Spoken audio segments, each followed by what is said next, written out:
many sights to see. And when I look. Hello, traders. Gary Wagner here.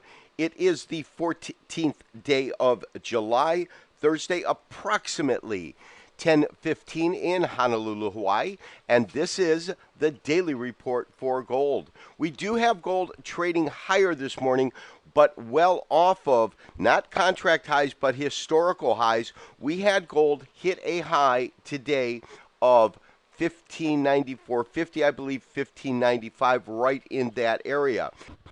For a second day in a row, we have seen gold performing brilliantly, actually hitting a new record high today. In the nighttime session, we had this market trading genuinely higher. This was prompted and based fundamentally on continued concern of the European Union debt crisis. However, we had a statement by Federal Chairman Bernanke in which he clarified what he was saying yesterday. And in essence, what he said was that, and I'm quoting, he told Congress today that the central bank is not prepared at this point to offer more stimulus to the economy, dampening the idea, the hint that there would be a QE3.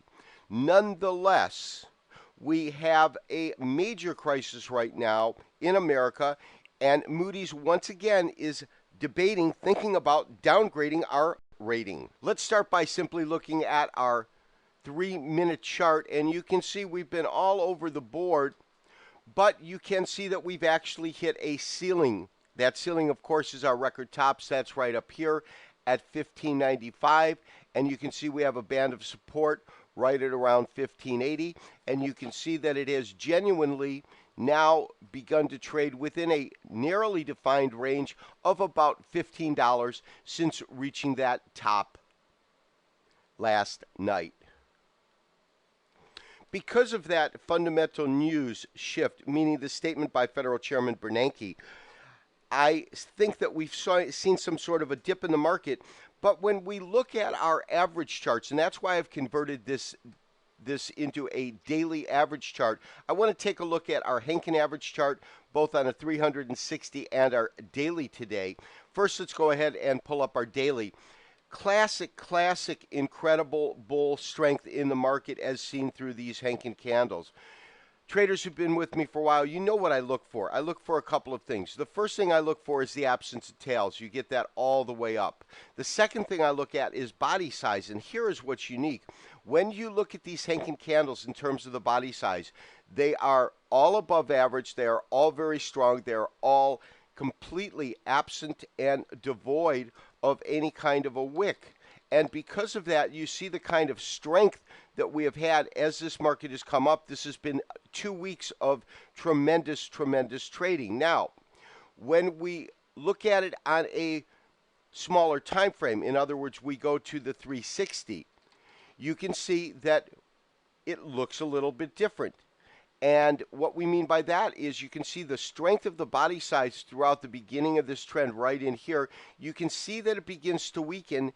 And also, as the market came off those highs and came back down, you can see that we got a couple of tails entering the market. And then this small bodied candle, this doji-like candle. Now, that can absolutely be significant because you'll see it at turning points in the market. Without a doubt, you get these dojis. However, at the same time, when you have a market that has been fired up as the gold market has, and when that market trades straight up, you do get these points of consolidation. You've gotten that set of dojis right in here, and the market basically was resting, so to speak, recouping, getting its energy, and you also had it right here. So, just because we are now witnessing this doji, does that mean that the market is going to come down? There's a potential because you would get this kind of activity either in what I call a resting state as the market goes up or a consolidation, a pivot point before it moves back down. So that is something that we do want to take note of and pay close attention to. Now, the last chart that I want to look at for the day is our basic Elliott wave count, but I am running an Elliott wave extension because I have noticed that we have come to rest at a very interesting point when we look at the extension. Let me go ahead and darken that in for us, trader. And the interesting extension level that we received was, it is now at a 76 extension level of 1. That means, in essence, that when we look at the move that we had during wave 1, and you can see I've taken my extension, this is my bottom starting point, this is my top, and then I extend it. You can see this extension line, it's very light. I extend it to the bottom or the beginning of this rally, and then plot or calculate up. And this move that we have seen so far has been around 3/4 the size of wave 1.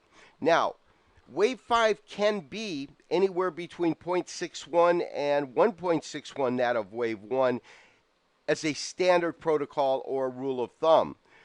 The fact that it's stalled here is something that I seriously want to look at, but honestly, it's not something that overall I have immediate concern for. You can see that it's forming a base here.